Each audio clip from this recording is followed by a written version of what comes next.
Hello students, आर्य coaching centre में आप लोगों का स्वागत है। मैं आरपी सिंह आप लोगों के लिए नेक्स्ट टॉपिक लेकर आया हूँ बेटा आज आधुनिक अधिशोषण सिद्धांत। ठीक है, आधुनिक अधिशोषण सिद्धांत के बारे में हम लोग यहाँ पर सीखेंगे।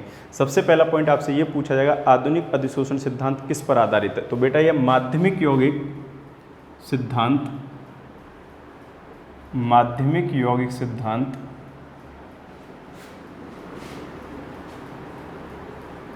व अधिशोषण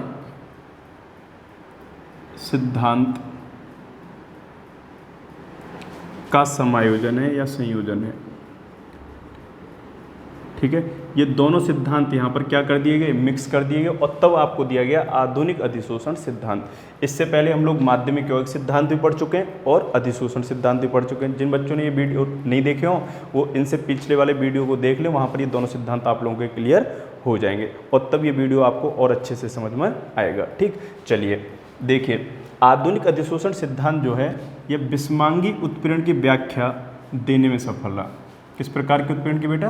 बिस्मांगी उत्पीड़न की व्याख्या। ठीक, बिस्मांगी उत्पीड़न की व्याख्या करने में सफल रहा।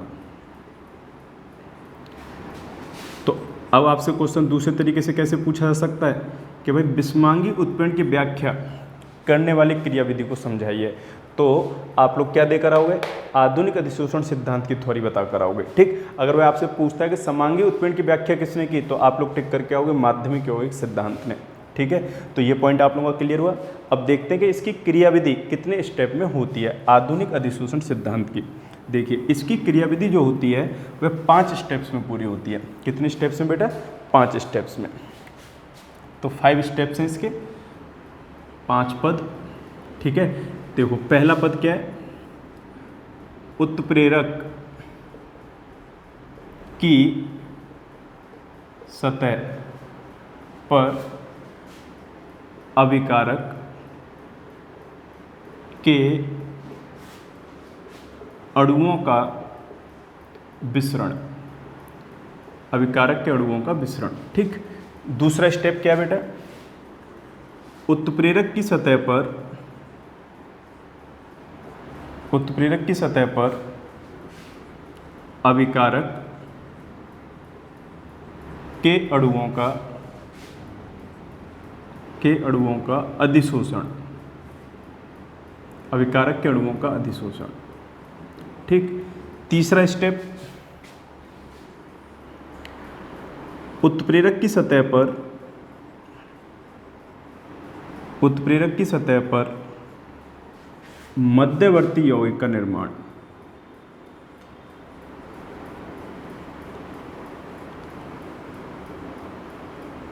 मध्यवर्ती यौगिक का निर्माण। फोर्थ स्टेप आपका, उत्प्रेरक की सतह से उत्पाद के अणुओं का विशोषण, के अणुओं का विशोषण, उत्पाद के अणुओं का विशोषण। ठीक, और फिफ्थ स्टेप है आप लोगों का, उत्प्रेरक की सतह से दूर, उत्प्रेरक की सतह से दूर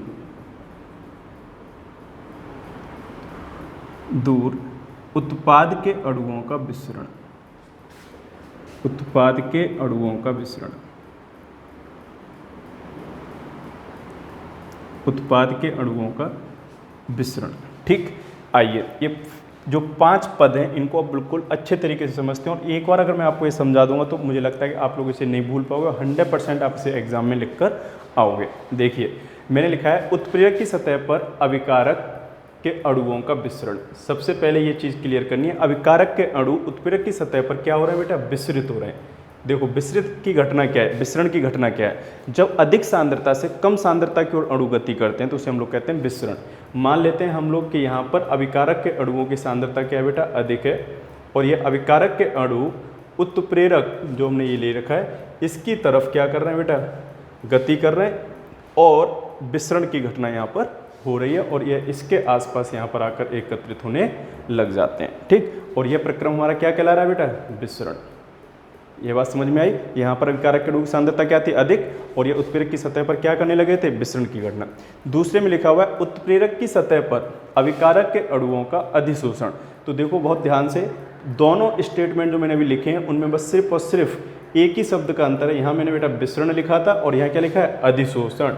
और अधिशोषण आप जानते हो, जब भी किसी अन्य पदार्थ के कण किसी दूसरे पदार्थ की सतह पर आकर जुड़ते हैं तो यह घटना क्या कहलाती है बेटा, अधिशोषण। तो यह है हमारा उत्प्रेरक और यहाँ पर यह देखो कण आकर इसकी सतह पर क्या हो गए बेटा, जुड़ गए। और पहले वाले डायग्राम में आप लोग देख रहे हो केवल और केवल सतह के पास हैं, आकर जुड़े नहीं हैं। और मान लेते हैं हम लोग दो अभिकारक हैं हमारे पास ए और बी, ये आकर इसकी सतह पर जुड़ गए। तीसरा पॉइंट, उत्प्रेरक की सतह पर मध्यवर्ती यौगिक का निर्माण। उत्प्रेरक की सतह पर मध्यवर्ती यौगिक के निर्माण की बात कर रहे हैं, इसका मतलब ए और बी के बीच बॉन्ड बन चुका होगा और एक मध्यवर्ती यौगिक यहाँ पर फॉर्म हो जाएगा। तो इस वाले को हम लोग इसी में यहाँ पर क्या कर देंगे, या तो चलो अलग ही बना लेते हैं, ए और बी के बीच में क्या बना देंगे, बॉन्ड बना देंगे। ये देखिए इस प्रकार से जोड़ दिए हमने, यहाँ पर नहीं जोड़े थे।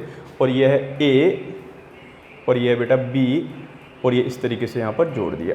क्लियर है पॉइंट। तो हम लोग कहेंगे मध्यवर्ती यौगिक का निर्माण हो गया। अब ये क्या करेगा, जब इसकी सतह से हटेगा, तो जब हटेगा तो किसके रूप में हटेगा, उत्पाद के रूप में। तो हम लोग क्या लिख रहे हैं बेटा यहाँ पर, उत्प्रेरक की सतह से उत्पाद के अणुओं का विशोषण। और विशोषण आपको पता है यह अधिशोषण से विपरीत घटना होती है। तो यहाँ पर यह है हमारा विशोषण, ए और बी के बीच में बॉन्ड बन चुका है और ये उत्पाद का रूप ले लिया है। यहाँ पर ये ए और यहाँ पर ये क्या है, बी, और ये बॉन्ड बन गया, ये उत्पाद का अणु बन गया। और फिफ्थ स्टेप में लिखा है उत्प्रेरक की सतह से दूर उत्पाद के अणुओं का विसरण।